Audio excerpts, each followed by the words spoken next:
Hello, everyone, and welcome back to the True Blue Crime podcast. This is your host, Dan, and I will be covering episode 3. This is part 2 of the Superbike murders.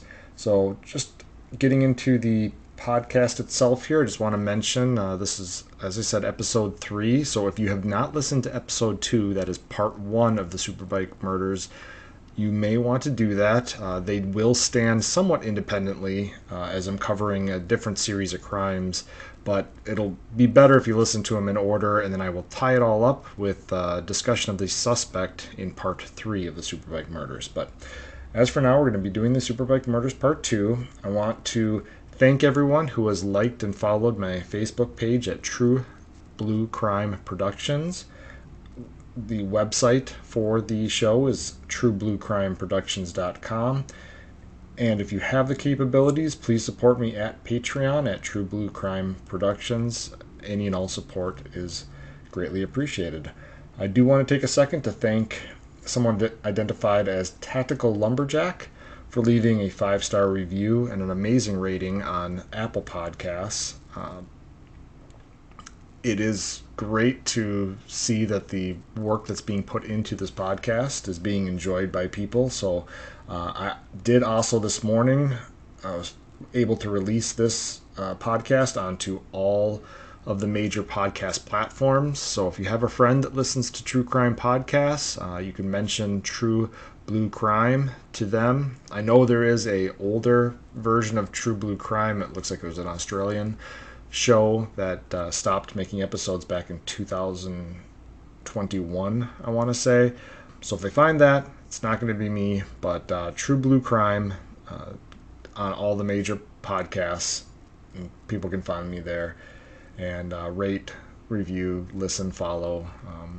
With the Facebook page, I am doing daily updates talking about the episodes that I'm working on, episodes that I'll have coming out in the future. So again, if you follow and like that, the information will be on the Facebook page. So just real quick, we'll talk about episode 2, the Superbike murders part 1. So in that episode, we covered the quadruple homicide that occurred in Chesney, South Carolina at the Superbike Motorsports shop.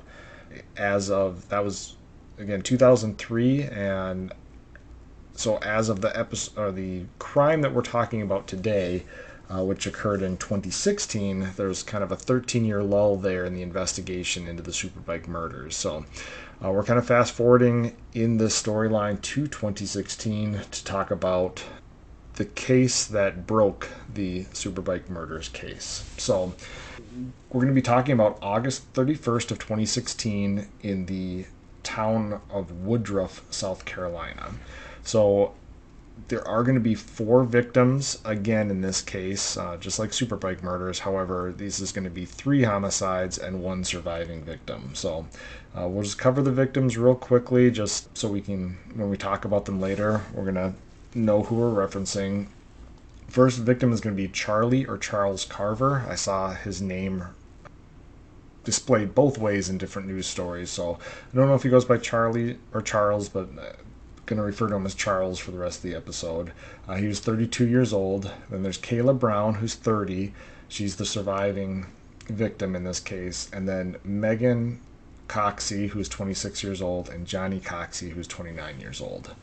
We'll talk about the suspect, bring him up briefly later, but I won't get too much into his background or involvement, tying everything together until part 3. So timeline of events here we're talking 2016. Kayla and Charles have been dating for a few months. They end up moving in together, but as typical of the late 20s, early 30s, just met each other, moved in together. Money's tight for them. Kayla, however, had met the successful real estate broker about 5 years earlier through a ex-boyfriend of hers, and somehow, I couldn't find in the research how, but somehow she makes a connection with this guy, basically looking to see if he needs any work or needs any help. He invites her and Charles to come out to a property that he owns that he says he needs to have some work done on. So on August 31st of 2016, Kayla and Charles head out to this property to do some work. This property is a 95-acre rural property, kind of, I don't know, in Minnesota we'd call it like a hobby farm or something along those lines. It's not big enough to be a farm on its own, but it's definitely at 95 acres is a pretty decent size of land. But yeah, this guy owns this property. Supposedly he wants some work done on it. So they arrive. After they arrive, the man tells them to wait outside. He needs to grab something from the house. He goes into the house that's on the property, and he comes back out with a handgun and shoots Charlie in the chest 3 times. I read in the articles he later would claim that Charlie was smart-mouthed or something along those lines, but as we're going to see it, I believe this was his plan the whole time. So Kayla is now in a state of shock. She just watched this man shoot her boyfriend 3 times in the chest. The man grabs onto Kayla, handcuffs her, and then hauls her into this large green storage container on the property. And there's pictures of this online, but the container would be something like you would see, on the back of a or being hauled by a train or by a large ship, kind of one of those shipping container size metal sheds. So he hauls her into this shed and ends up chaining her. He's got chains attached to the walls of this shed. He ends up chaining her to the wall near kind of a makeshift bed and a little living area in there.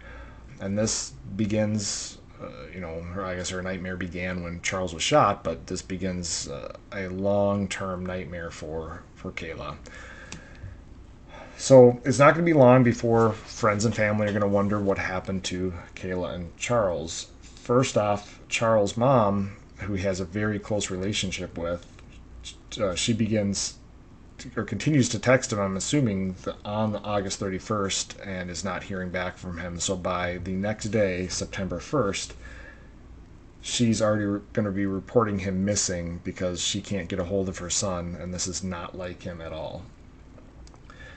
Kayla's friends, meanwhile, they're also trying to get a hold of Kayla. They're texting her, calling her. She's not responding. She's not answering, and they start leaving notes on her car. Eventually, her mother goes to the apartment that Charles and Kayla share, and find the couple's dog abandoned in the apartment with no food or water. Kayla's mother says that this is not like her daughter at all. That she treated this dog like her baby, and that they would never have abandoned the dog, especially without food or water. And this kind of take a little sidebar here and discuss missing persons in general. There's a lot of true crime podcasts out there about missing persons, whether it be missing persons that end up being found that they are murdered or just missing persons in general. And there's a lot of negative viewpoints towards how police handle missing persons. And I can tell you, I took probably at least 100 missing persons reports during my 17 years as a police officer. Now, Minnesota does have a requirement that you will do a police report for anybody who's reported missing. This changed over the years. When I first started, I believe we could still kind of work with a 24-hour rule. I mean, kids never. If it's somebody under the age of 18, it's immediately considered either runaway or missing person, so you take a report. But once somebody turns 18, what we have to realize is you have the freedom in America to go missing if you want to. If you're 18 years old and you're not abandoning a child or something along those lines, there's nothing illegal about you deciding you just don't want to be around anybody else, or you want to leave your family or friends or whatever it may be. So there's a real gray area there for reporting somebody missing and having any type of law enforcement action in regards to it. It doesn't mean that you can't try to report the person missing, and as I said, now most places do, police departments and states do require the police departments to take that missing persons report. But I saw on several occasions, I know of several occasions where, in the cases of, say, a couple's getting a divorce, or the one partner thinks the other partner is cheating on them or whatever it may be, they'll report the other person as missing just to get police to basically track this person down. And while these are some extreme examples. It is examples of where police can get themselves in trouble by basically acting or violating somebody's rights to disappear or be left alone. And so again, it's a real gray area. It's a real, seesaw of how much do you pursue these missing persons if in fact they want to be missing. Now, obviously, certain factors can be taken into account, and that's the example here and why I did the kind of step aside here is, if somebody's caring for a child, or in this case, a beloved pet, and they suddenly go missing and there's no care plan in place for this child or this pet or anything along those lines. I mean, those are going to be indicators to law enforcement and the friends and family that something's not right here, that this is behavior outside of the norm for people, because some people do like to just disappear for a few days at a time, and those are the people that it's difficult to do a missing persons report over, because especially if they've shown up again. And a lot of the times these are people that have either mental health issues or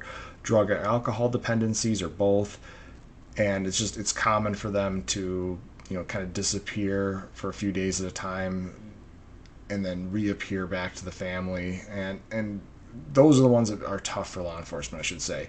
There are more clear-cut examples where law enforcement can recognize that something's not right, and that's where we are with this case. We've now got a young couple, both of them are missing, nobody can contact either of them, and they've abandoned something that means a lot to them.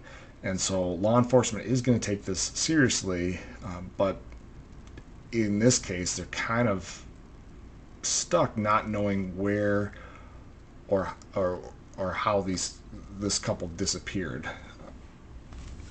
So Kayla is reported missing on 9/5. So Charles is reported missing on 9/1. Kayla's reporting missing on 9/5.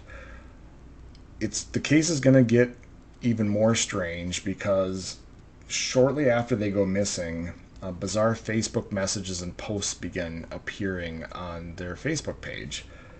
There's going to be posts about them getting married, them expecting a child, them buying a house. And this was, as I mentioned, they had just met a few months prior and just decided to move in together. So not that these life events could not have happened in the short amount of time since they went missing, but it just seemed so out of the norm that if they were alive and well, that they would be posting these things to Facebook without having any contact with friends or family. It just didn't match their personalities or their timeline or anything along those lines. So these Facebook messages are appearing at the same time. Facebook posts are appearing, and at the same time, these Facebook messages start coming into friends. The Facebook messages are reportedly from Charles to friends saying that he needs money for drugs, which the friends are all saying they didn't know Charles to use drugs, so this was completely out of the norm for him and something he had never done before. So again, as the weeks kind of after their disappearance are ticking by, everybody's just feeling like something is clearly not right here. And so police are continuing to act on the information that they're getting. They do issue a search warrant to Facebook to get access to messages and account information and whatnot from both Charles's and Kayla's accounts. Another sidebar here. Apparently, Facebook did not get back to them on their search warrant request until October 14th, which was about a month after these search warrants were filed. This is a frustrating thing as both a law enforcement officer, and whether you're a victim of a crime or family members of somebody who's missing, like in this case, there's again a legal gray area. These companies do have to respond to subpoenas and search warrants by law, but oftentimes some of the bigger companies out there, I won't name names, but obviously we've already said Facebook here, tend to take a long time to get that information back, and sometimes to the point of bordering on it being outside of the legal aspects when they have a certain amount of days, it'll literally be the last day or sometimes past the last day in which they were supposed to respond to this buy. So just a frustrating aspect when people wonder why investigations take so long or why police can't act on things faster. Sometimes there's outside factors that play into these delays and whatnot in investigations. So in this case, a lot of it had to do with Facebook and had to do with information that was contained within these Facebook messages. So eventually, when the officers do get the Facebook logs, they're able to find out that Charles and Kayla talked amongst themselves on Facebook Messenger about this job out on this property on August 31st. So we're now in the mid to late October, and I know they'd done cell phone pings. That's also another thing that, again, as we talked about earlier, borders on, the gray area of missing persons.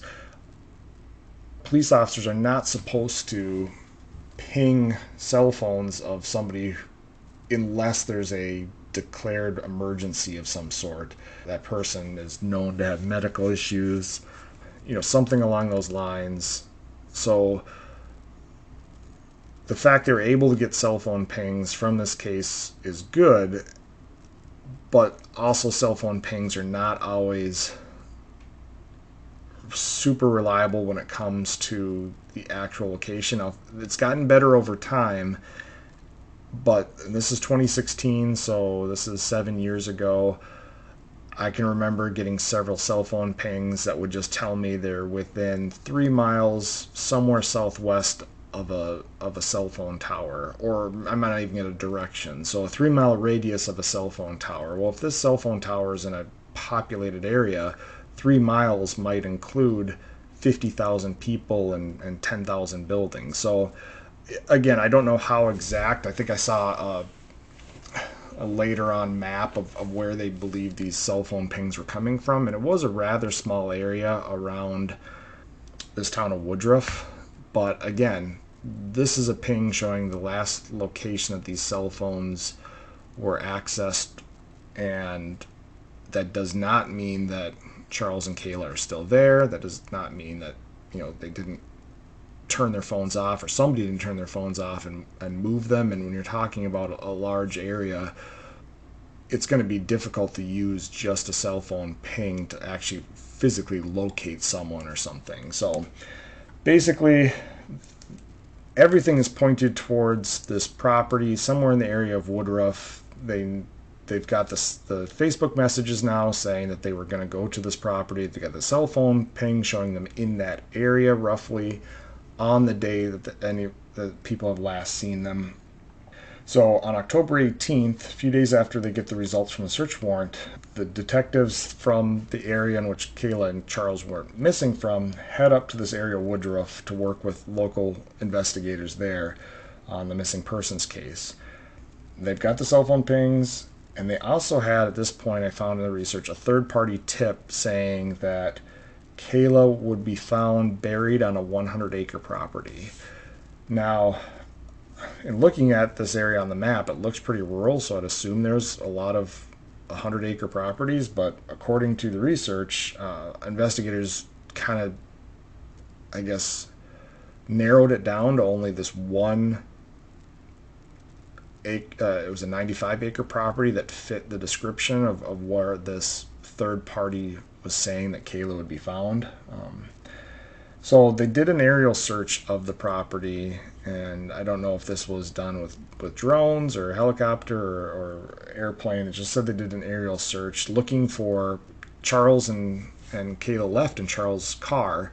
So they're looking for the car, they're looking for any sign that the couple could be still at this property, and again, we have assumed foul play in this case mainly because of the continued Facebook messages and Facebook posts and whatnot.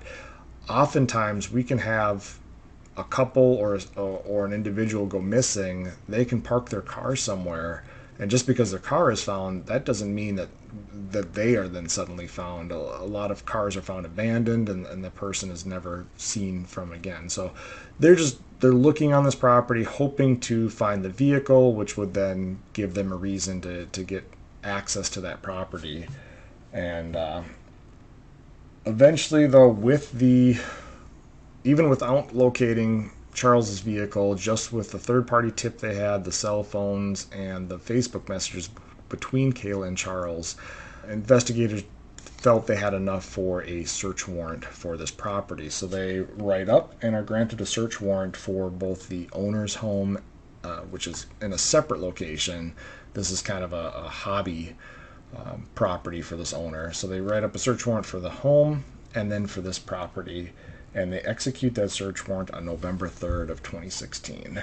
So on that day, they go to both locations at the same time, hoping to locate the owner at either his house, or if he's on the property, they want to locate him so that he can be questioned, and they also want to have access to all locations that they find. So he's located at his house, and he's detained there and questioned while investigators are searching both his house and this property. I read in there, as he's being questioned, he's denying knowing anything about what they're talking about. He's freely answering their questions, but he's just not giving them any information. He's acting like he doesn't know anything. So on this property, there's kind of a large barn. I read that they searched the barn and found a lofted area in the barn with a bed that had chains on it. So they're starting to kind of clue in on they're at the right property and something's not right here. So then they come across this shipping container, and the shipping container had been painted kind of a dark forest green so that would blend in. So again, that aerial search, even if they saw the barn and whatnot, it would look like a typical kind of hobby property, and it wouldn't be something that they would immediately kind of question, because it would just look somewhat normal from the air. But on the ground, this container looks out of place, and they see that it's locked. As they approach the container, they hear a cry for help coming out from inside the container. So they bust the padlock off the outside of the container with a sledgehammer, walk into the container, and in there they find an alive and very scared Kayla, and she's still chained up to the wall on this makeshift bed. They immediately radio over to the other officers that are with the owner of the property, and he's taken into custody. So at this point, I will identify the owner by name, but again, I'm not going to dive into all the details. I thought about diving into all the details of his life in this episode, but I found out there's just so much going on with him, and then to try to tie all of the crimes together, plus cover him, plus finish up what the rest of the stuff I need to talk about on this episode, it would just be easier to do a three-part. So the owner is identified as Todd Kohlhepp. He's 45 years old, and he's a known sex offender due to a incident from his childhood that we'll cover next in the next segment. But he had been released from prison in 2001 and kind of built a successful real estate life for himself since being released from prison. And he had enough money to buy the house that he was living in when they arrested him, as well as this property out there in kind of the middle of nowhere. So they now have Kohlhepp in custody, and meanwhile they're going to want to get as much information from Kayla as they can. So Kayla's taken to the hospital, but it's about a 30-minute ride to the hospital. And during this ride, she's telling investigators that she knows Todd. She explains how she had met him, 5 years prior via an ex-boyfriend, and how he had offered them work to come out to the property, and then how her and Charles had come out. She tells investigators that Todd shot Charles 3 times in the chest that very first day, And then from then on, after she was chained into the container, Todd would come out there every single day. He'd chain her from the wall, bring her into the house on the property, rape her repeatedly, and then return her back to this container. And this went on from August 31st until November 3rd. She gave investigators information. As I said, we're talking about almost a 2 month span here, that she was held captive. So she's going to have a lot of information on Todd. She tells investigators that Todd told her that he had killed other people. He claimed he killed 4 other people on his property and buried their bodies around. He said that he was a contract killer for the government that killed drug dealers, and then he told her that he killed 4 people at a bike shop back in 2003. So this is where the tie-in is gonna begin. That he's now going to be looked at as being the man in the leather coat that the last customer saw at the Superbike shop. It's not going to be proven yet, and we'll talk about more in part 3. But at this point, investigators are suddenly realizing that they've got both a mass murderer and a serial killer in custody. Eventually, they're going to question Todd, who's going to admit to a lot of this stuff. Again, we'll talk about in part 3, but he is going to walk investigators onto the property, show them where he buried Charles. At some point during this, I'm assuming before he showed officers where he buried Charles, he confessed to killing another couple very similar to what he did with Charles and Kayla. Todd stated he had kidnapped this couple that he identified as Johnny and Megan Coxey. Johnny and Megan Coxey were panhandlers kind of in the area. They were a married couple that obviously had a lot of issues. They had a child together about 6 months prior to them going missing, and they went missing in December 2015. So they had a child in the middle of 2015, but the child was taken away from them because the child tested positive for heroin, and Megan admitted to doing heroin while pregnant with this child. So Child Protective Services takes the baby away, but from the sounds of it,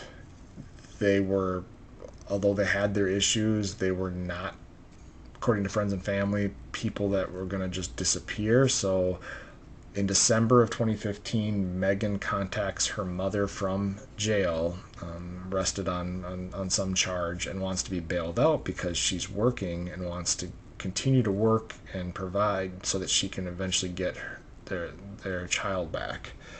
That's the last anybody ever heard from Megan. The couple's reported missing. Unfortunately, I think this missing persons case is going to fall into where I talked about earlier, kind of the people that do go off the radar for a while that family or friends might not hear from, and that's in the case of whether it's mental health or drugs or both. People that are afflicted with these issues can often disappear, and whether that's because they're in prison, whether it's because they're hanging out with other people that are living that lifestyle and they don't want their friends and family to know about it, that they've relapsed, whatever it may be. I couldn't find a lot of information about how serious the police took the missing persons case of Megan and Johnny, but just based on the brief history that I did find with their drug use and multiple arrests and whatnot, I just had to assume that their disappearance would have likely been written off more as maybe they just went somewhere else to try to start a new life and fell back into drugs. Maybe they got arrested somewhere, something along those lines, and it just wasn't treated the same way as Kayla and Charles' disappearance was. But ultimately, Todd does show investigators where he buried Megan and Johnny. Their bodies are identified as positively as Megan and Johnny. The autopsy revealed that Johnny had been shot several times in the torso, and Megan had been shot once in the head. So there wasn't a lot of research out there or investigation, and even if Todd did confess to this, just based on some of the stuff he downplayed in regards to what we know happened with Kayla and Charles, I wouldn't really believe anything he said about this anyway. I'm just looking at the MO, how he handled the Kayla and Charles case, and I have to imagine, or have to believe, that Megan and Johnny's case was very similar, that he likely invited them over. And I'm sorry, the connection between Todd and Megan and Johnny is that Megan worked as a waitress at Waffle House, and it was a Waffle House that Todd would frequent. And Todd was known for going into this Waffle House and trying to entice the female waitresses to come back to his house with him by leaving extravagantly large tips for what he was getting from the bills. And this creeped out all the female waitresses, and I guess they went to management and asked that Todd be trespassed or banned from the restaurant. The restaurant, I guess, didn't agree with the female waitresses, but they did make a policy that only male servers could serve Todd if he came in the restaurant. So, but my guess is that he developed some type of a relationship with Megan due to her job at this Waffle House, and knowing that she was trying to get her life back together and had issues with drugs, money would have been an enticing thing to, and he likely would have offered both Megan and Johnny money to come work on his property, just like he did with Charles and Kayla. And then when they arrived, he likely would have done the same exact thing to Johnny, shot him in the chest in front of Megan. And then this is where the coroner said that based on the body's conditions, they believed that they had been in the ground for roughly 11 months, which would put, from November back to the beginning of the year, which is when Megan and Johnny went missing. Likely due to the fact that that's a rough estimate, that you can't pinpoint an exact date and time that Johnny was shot versus Megan was shot. There is a possibility that Megan was kept captive for a period of time after Johnny was shot, and that eventually either Todd decided to kill Megan for whatever reason, or it could have been right away he decided to shoot Megan in the head if she wasn't cooperating. But ultimately, they're both murdered sometime in early 2016, according to the coroner. So those are the known victims of Todd Kohlhepp in regards to the property there in Woodruff, South Carolina. You got Megan and Johnny and Charles, and then the surviving victim, Kayla. Now, as I've done before, I'm going to kind of break down, if I was investigating this, what I'm looking for at the crime scene.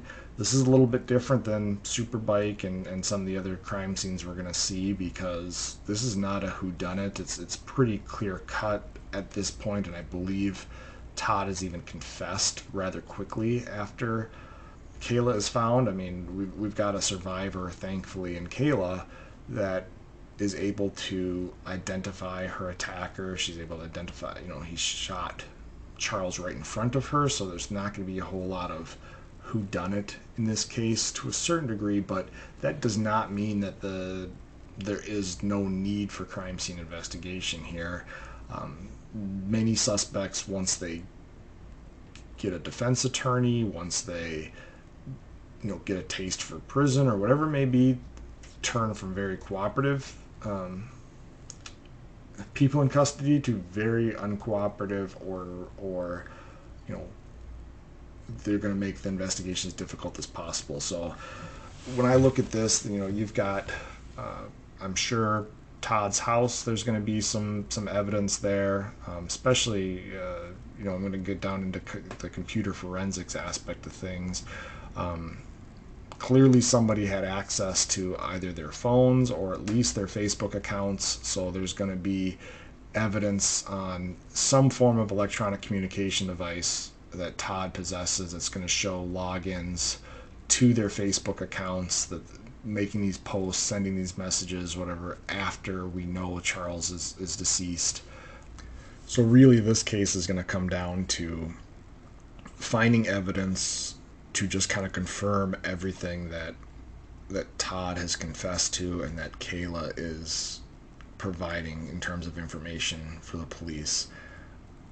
Any tools, ballistics evidence in this case, they're able to locate the gun that killed Charles, and then they're going to be able to tie that gun into if they are able to recover bullets from Megan and Johnny, and then ultimately if that gun was the gun used back in the Superbike murders. I don't know that it is, but I'm just saying there's a lot of potential for evidence in this case just to kind of make sure that Todd is held accountable, that the story that is being told is accurate, and that Todd can't try to wiggle out of any of the crimes that he committed here.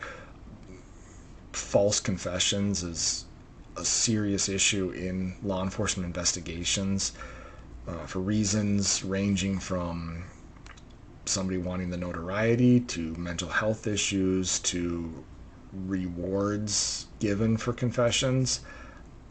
People will and often do falsely confess, and there's even cases where the interrogation tactics of the police have led people to false confessions. But a lot of false confessions will either be voluntarily false confessions by the person wanting to take credit for something they didn't do, or, as I said, it's going to be the result of difficult or tough interrogation tactic, whether it be coming at the person hard or wearing them down over an extended period of time to get them to admit to something that they didn't do. But in this case, I read in the research, basically when Todd gave his confession, he gave details of the crimes, including the Superbike murders crime, that nobody else would have known, stuff that wasn't released. So we talk about this,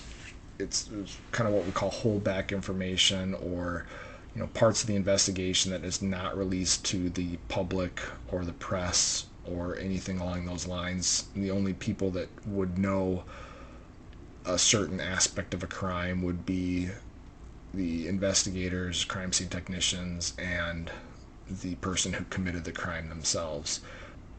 This allows for weeding out those false confessions, as well as if somebody later on claims they made a false confession, but they have information that only they would have known, that is going to make the case against them continue to stay strong, instead of them being able to say, well, that's all stuff they read on the internet or in the newspaper or something along those lines. So again, I'm not really going to break down certain aspects of the evidence here. Just anything that the crime scene techs are going to be looking for is going to be both to isolate Todd as the only suspect and prevent Todd from making claims that other parties. Now, again, he was in his house, and this is just a property that he owns. So any defense attorney is just going to say, yeah, well, my client owned the property, but that doesn't mean he committed the crimes. Now, in this case, thankfully, again, we have Kayla, a surviving victim of his crimes, to be able to say, no, he did this all to me, there's nobody else. But you've seen some very despicable defense attorneys go after victims such as Kayla if this goes to trial, or when they're put on the witness stand, that tries to destroy their credibility, tries to poke holes in their story, whatever, to make the jury believe that maybe the victim isn't being 100% honest, and introduce any amount of doubt into the jury's mind at all. So if that's the case, and if this had gone to trial, which that's the other thing, at the time that this crime scene is being investigated, nobody knows what the outcome of this case is going to be. Again, you don't know if he's going to be cooperative, continue to be cooperative, if he's going to take this all the way to trial, if he's going to plead out. So you have to treat it as if this is going to go on trial in the whole world, and he's going to get the best defense attorney out there, and it's going to try to destroy everything that you've done, every shred of evidence that you've collected, or not collected, because that's going to be the big deal too. Is you could very easily overlook something and say, oh, it's not important to grab this piece of evidence or to swab this for DNA because we already know who did this. If it were to go to trial, any defense attorney is going to say, well, had you only swabbed that item, you would have found so-and-so's DNA on it, or some buddy of his that he let use the property from time to time, and that's who actually committed these horrible crimes. It wasn't Todd.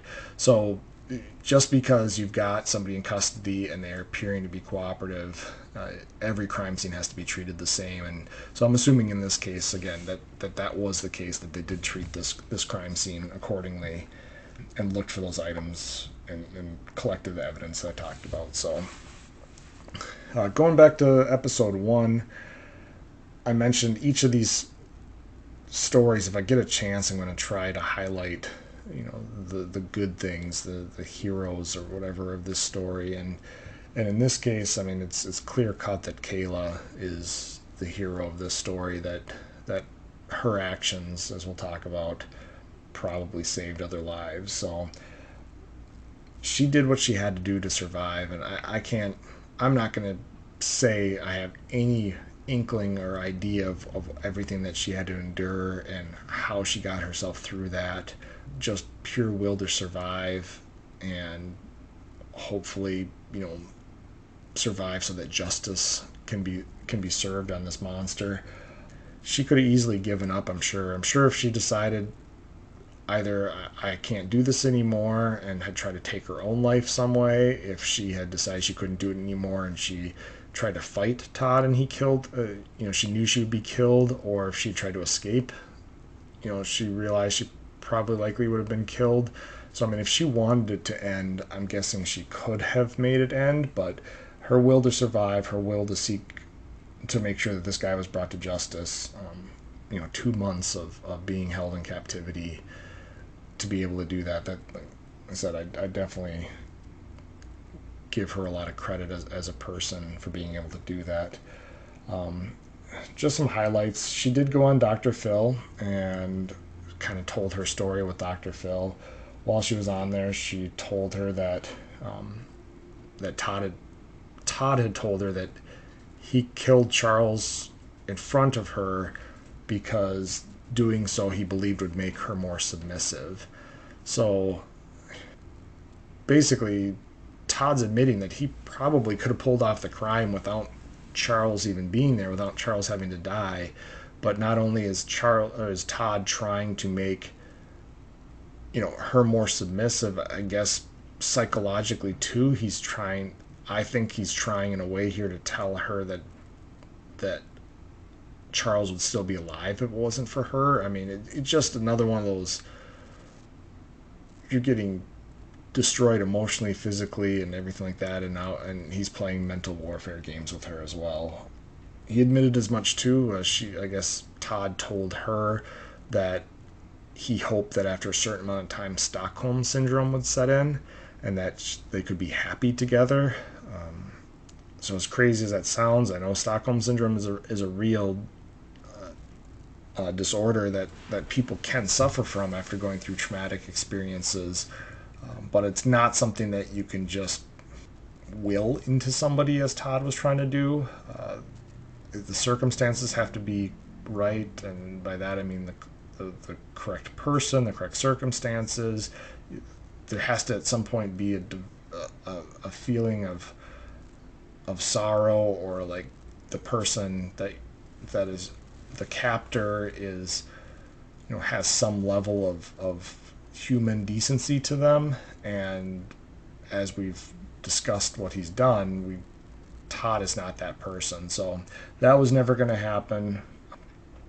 And despite the fact that Todd told her that he wanted to be happy together with her. I think he told her that if she cooperated and became happy, he'd build her a soundproof room in the house that she could live in that was nicer than the container, and gave her a bunch of promises.